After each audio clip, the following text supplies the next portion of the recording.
पततु उदेतु वा देहो नास्य चिंता महात्मनः स्वभाव भूमि विश्रांति विस्मृता शेष संस्कृते है। नमस्कार मित्रों, ये जो श्लोक है ये अष्टावक्र गीता के 18वें अध्याय का 86वां श्लोक है, जिसे हम आज गहराई से समझेंगे। तो आइए सबसे पहले इसके अर्थ को समझते हैं। तो जो श्लोक है वह कहता है, पततु उदेतु वा देहो, अर्थात देह गिरे या उठे, नास्य चिंता महात्मनः, अर्थात महात्मा इसकी चिंता नहीं करता, स्वभाव भूमि विश्रांति, अर्थात अपने स्वभाव की भूमि में विश्राम करने वाला, विस्मृता शेष संस्कृते, अर्थात शेष सब कुछ भूलकर लय को जाता है।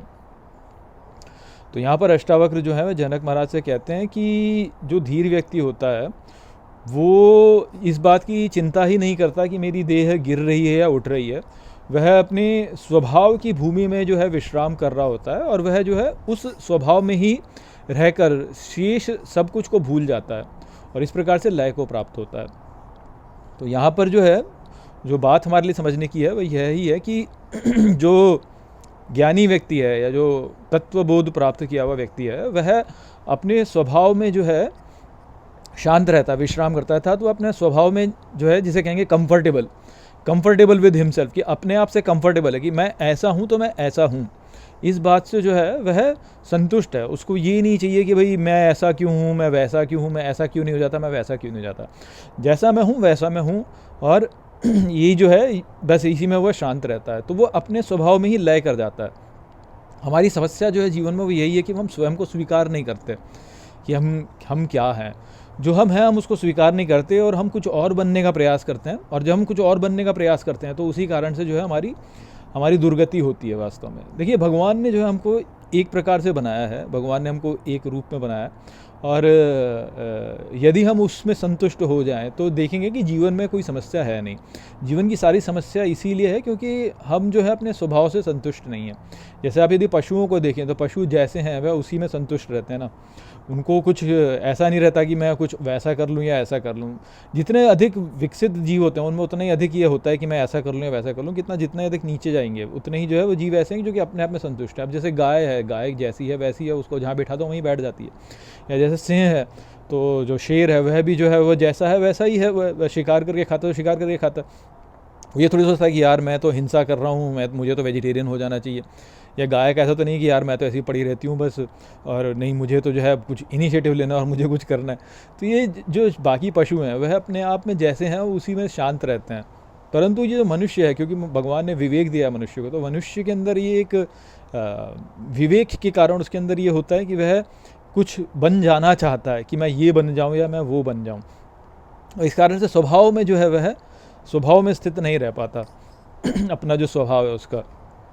तो ये जो बात है वो जो ज्ञानी होता है वो समझ जाता है।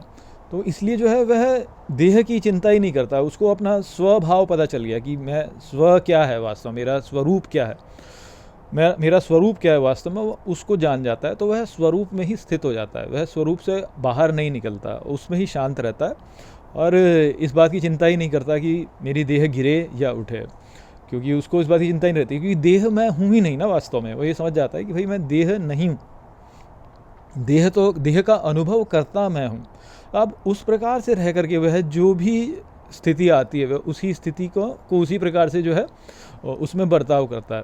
वह ये नहीं सोचता कि अच्छा ये ऐसे होना चाहिए, वो वैसे होना चाहिए, वो बाकी सब कुछ भूल जाता है। और हमारे साथ में क्या, हमारे साथ में उल्टा ही है वास्तव में। आप सोचिए कि जैसे कोई व्यक्ति है तो वह जो है वह क्या सोचता है कि मान लीजिए कि कोई, आप एक ऑफिस का उदाहरण ले लीजिए। एक सिंपल ऑफिस में जो है एक कोई कार्य करता है, तो वह कार्य करता है अपने बॉस को देखता है तो ये सोचता है कि यार मैं बॉस बन जाऊं। और मान लो वो बॉस बन जाता है तो फिर सोचेगा नहीं मेरे से ऊंचा जो बॉस है वो बन जाऊं।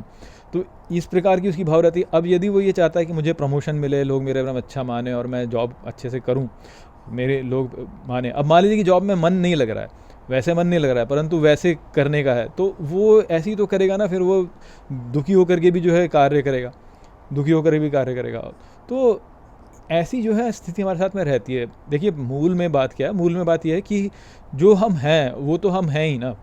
अब उसमें हमको कुछ जोड़ने की ज़रूरत नहीं है। तो परंतु लोगों के अंदर जो एक बात होती है वो होती है कि लोग मुझे अच्छा समझें, लोग मुझे बड़ा मानें, लोग मेरी बातों को मानें, लोग जो है मेरी लल्लो चप्पो करें, लोग मुझे फॉलो करें और ये बोले कि ये मैं कितना श्रेष्ठ व्यक्ति हूँ। तो ये जो भाव है ये हर व्यक्ति में रहता है। तो ये जो है कि मुझे लोग श्रेष्ठ माने, ये अपने आप में ही जो है इसमें गलती है, क्योंकि लोग श्रेष्ठ मानने वाली बात है ही नहीं। मैं पहले से ही श्रेष्ठ हूँ। मुझे कुछ किसी अन्य वस्तु की या किसी अन्य पुष्टि की आवश्यकता नहीं है इसके लिए कि मैं श्रेष्ठ हूँ। मेरा जो स्वरूप है वह अपने आप में ही श्रेष्ठ है, उसमें कोई कमी नहीं है वास्तव में।